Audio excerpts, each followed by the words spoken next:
I just took a big drink of tea right before this, and that was not my best decision. Hi, everybody. Hey, everybody. Hello, everybody. I think I usually say hey, everybody. I don't know. Hey, everybody. It's Tom. Hi. Welcome to another video.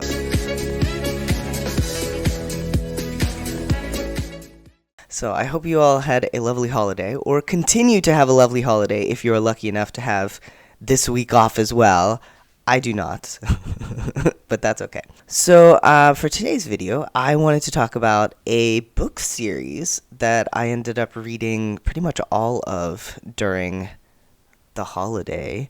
And like, what's my hair doing? My hair is doing weird things. Everything's weird. Everything's weird right now. So I wasn't sure going in how I would feel about this series, but it ended up being really good, so I thought I would talk about it. So the series I am talking about is, the author is S.M. James, and the name of the series is #LoveHim. Pretty much every book is like some NetSpeak expression. So like, for example, the first book is called That Feeling When, and then we have No Big Deal, To Be Honest, For the Win, In Case You Missed It, To Be Continued, Not Gonna Lie, Thanks in Advance, and For What It's Worth.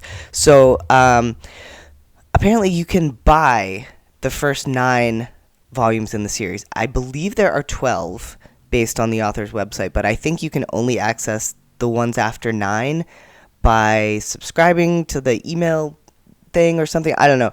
These came out a few years ago, and like the author's social media is kind of dead, so I'm not sure if they're still writing or still like actively, involved in the internet, which if they're not actively involved in the internet, good for them. Like, I wish I was not actively involved in the internet some days. But yeah, in any case, so all of these are queer YA books, focused on a romance in each one. The way that goes, so volume 1 is a full-length novel.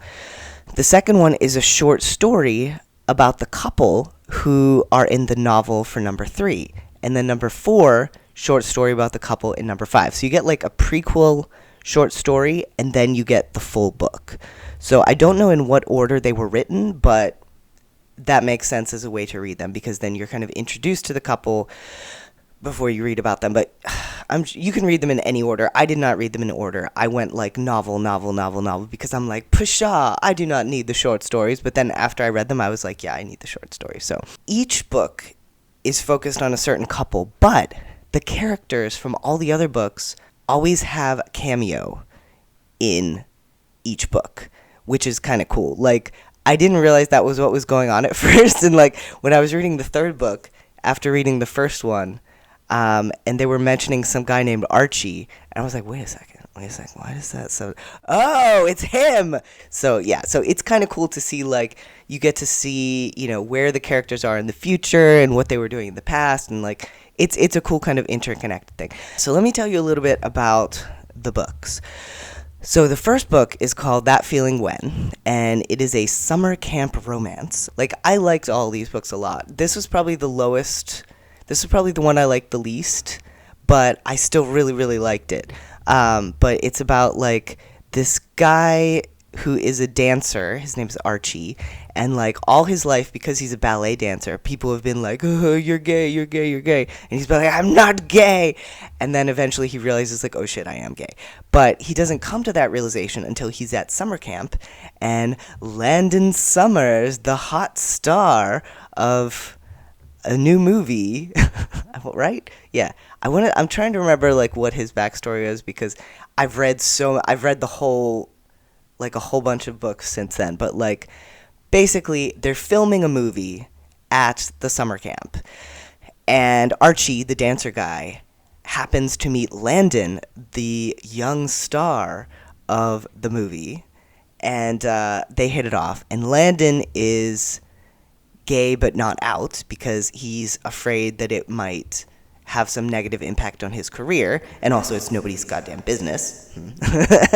And Archie is fully in the closet, but starting to realize that he has feelings for Landon, and like the story follows their relationship as it develops, and like all the things they overcome, and it's really good. I really enjoyed it.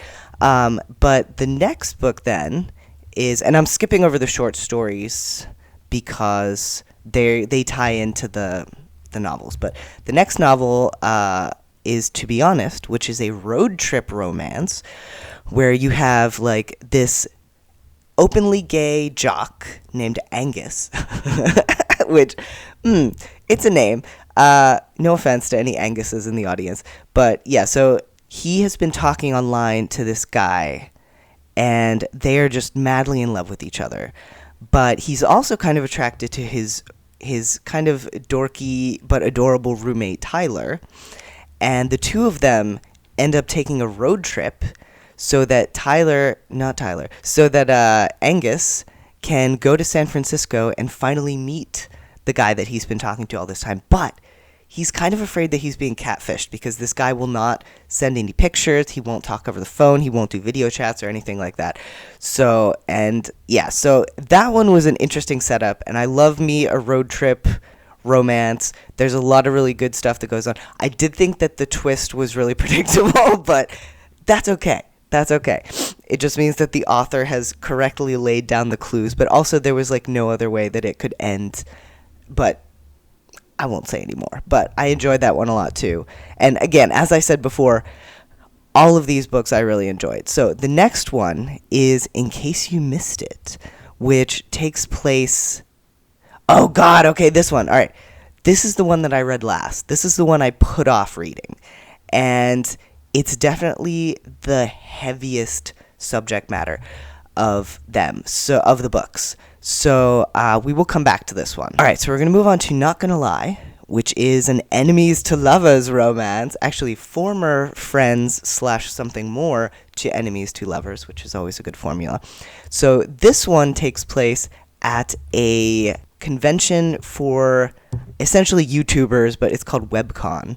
So like content creators come and, give talks and stuff like that. And it's about this boy who's literally, I want to say his name is like, he goes by the name Digi, but his actual name is, I want to say his name is Digital or something like that. It's something really, like his mom has made, not a fortune, but she's become very successful by blogging her entire life as a single mother to him. And so he's grown up kind of tangentially famous as a result. And he started a YouTube channel. Again, it's not really YouTube because he can't use, but he started a video channel with this guy named Graham, and they had like super chemistry, but then Digi, it was too much for him, and so he decided to leave the public sphere, and then he gets outed as gay, and then, oh my God, and then he sees Graham again at the conference, and they are pulled to each other, but they cannot. But yeah, so it's your typical like enemies to lovers thing, and also has a mystery. A lot of these have not a lot of these, but several of these books have a mystery at the heart of them. And this was another one where like I pretty much called it from early on, not super early on, but like fairly early on, because there was literally only one character who could have done it, but again, did not lessen my enjoyment of it. And yeah, this was an interesting one, but be warned, this one, Digi suffers from an eating disorder, and it is really, it gets very severe, and the depiction of it does not hold any punches, and yeah, so it could be potentially, it's not light and fluffy the whole way through, but again, liked it a lot. So one of the things that I like best about these books are the characters. Like in every single book, I really like the characters, and I would finish that book and be like, that's it. I will never love any of this author's characters more than these two characters, and then I would go on to the next book and be like, oh, actually. So character's really great. Okay, and then book number 9 is called For What It's Worth, and this one was really interesting because from the look of the front, I was like, oh God, is this going to be a love triangle? Like, there's 3 guys on the front with their arms around each other, and it starts with like, Rory Garcia is terrible at making choices, dating Micah has been the best decision Rory's ever made, blah, blah, blah, blah, blah, but the boy he fell in love with in Australia has come, and stuff like that. Also, the author is Australian, so there's a lot of most of these take place in America, but there are Australian characters in them. And sometimes, like, even the American characters use Australianisms, which is kind of cute to see. But, yeah, so this is actually I've never seen this before. It probably exists, but this is the first fluffy, queer, young adult, polyamorous relationship I have seen. Polyamorous relationship book I have seen. And it's done pretty well. I mean, I'm not poly myself. I would not necessarily be averse to it I can't even find one person to be with. So, like, the idea that more than one person would want to be with me is kind of like science fiction at this point. But in any case, from my somewhat outside perspective, it seemed like it was done quite well and quite respectfully. There are intimate scenes in it for sure.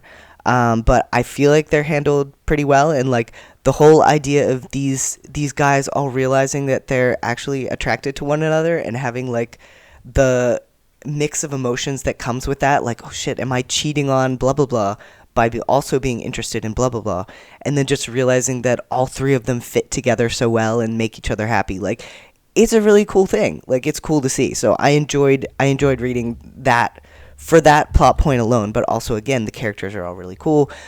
Justin, the guy who comes from Australia, has severe social anxiety, and that's something that he has to deal with. And you see more of that in the prequel short story, Thanks in Advance, where the main character, Rory, and Justin meet for the first time when Rory is in Australia. So, like, great. Yeah, it was good. Okay. So now, moving on to book number 5, in case you missed it, which again was the book that I read last, the book that I just read, and it's a lot. It's a story between main character Brooks, who is homeschooled and does not date. He's gay. And Darian, who Brooks met at some, like, LGBTQ youth holiday thing several months before. And you can read about that in the short story that comes before it. But in any case, they're both really attracted to each other. Darian is just like this upbeat, cheerful, like flirty, no holds barred kind of guy. And Brooks is he's very cautious. And there's a reason he's very cautious, and it's because he is chronically ill. And he has cystic fibrosis, and as a result, he can't really live a normal life, and his life expectancy is, the best case would be 30s or 40s, and so he doesn't date because he doesn't want to bring someone into the difficulty that is his life. So, like, going into it, you know that he is very sick, and you know that this cannot possibly end well, but nonetheless, it's done very well, and the author apparently, like, had, people to help them make sure that this was done accurately and respectfully, and it is painful to read at parts. I will say that the author specifically says that they write HEA, happily ever after stories. So this is not a story with a tragic ending. That's not a spoiler because it literally says at the top, happily ever afters. It's not a story with a tragic ending, but it is still upsetting to read because Brooks is a really cool guy, and it's terrible to watch him going through this. It's horrible to watch the effect that it has on Darian once he realizes what's going on, and obviously, even though the book ends happily, they will have a shortened amount of time together. They will not be able to live to old age together unless some advancements in medicine come along. So it was a hard read at some points. But I'm still really glad I read it. I thought it was very well done. But yeah, it's the least fluffy, but also it's fluffy, but it's the least, like, purely fluffy, I will say. Yeah, that's basically the series. And if you ask me to pick which one was my favorite, I'm not sure I could do it because I liked them all a lot, and I'm actually planning to go back to the beginning and reread them because, like, I'm not even sure. I said before that the first one, That Feeling When, about the summer camp, was my least favorite, but I wonder if that's just because it's the one I read first, and the others are fresher in my mind, so I do want to go back and read them. And also because then I will be able to understand the character cameos that come in throughout, because sometimes you see a character in a novel before they come into, their own novel, but whatever the case, Um, my holiday was not the best.